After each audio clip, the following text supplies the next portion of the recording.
Maybach music. Can anybody out there hear me? Hear me?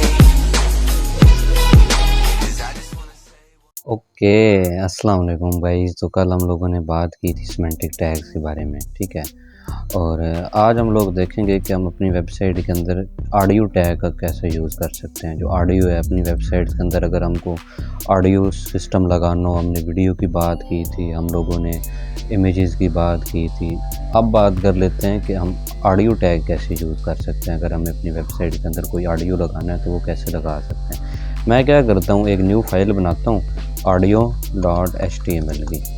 तो यहाँ जाता हूँ, शिफ्ट और 1 दबाता हूँ मैं, और क्या होगा, ये वही एमिट दे देगा हमें बाई डिफ़ॉल्ट। और गाइज़, ये जितनी वीडियो हैं इसकी सारी प्लेलिस्ट को आप लोग एक्सेस कर लेना, ठीक है। मैं ऐसे ही सारी जितनी भी लैंग्वेजेज़ हैं उनकी प्लेलिस्ट बनाता रहूँगा।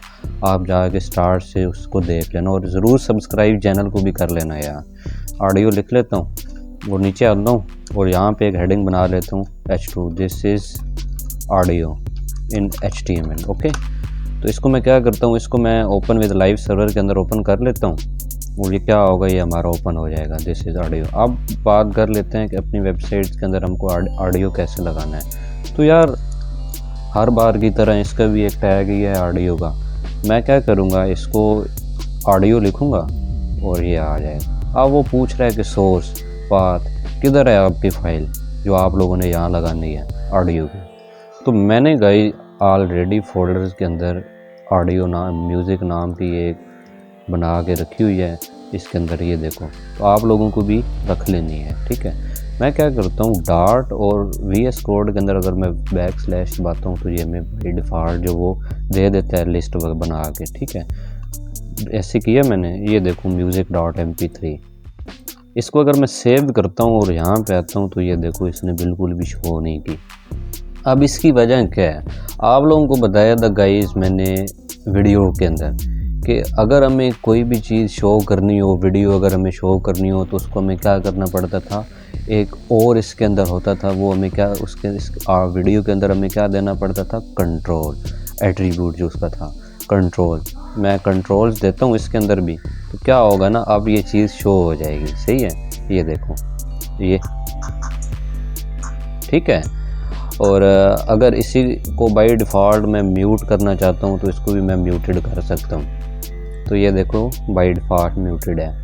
और अगेन इसके अंदर भी मैं ऑटो प्ले लगा सकता हूँ कि जैसे ही कोई भी मतलब ये ऑडियो ख़त्म हो उसके बाद ये अगेन चलने लग पड़े। क्या होगा ना, ये देखना, जैसे ही ये चलने लग गई है ना, यहाँ पे आता हूँ और ये देखना, जैसे ही ये ख़त्म होगी उसके बाद ये अगेन चलने लग पड़ेगी। लेकिन अभी ये नहीं चली, क्यों? इसके बाद हमें एक और भी एट्रीब्यूट देना पड़ता है, लूप, ठीक है।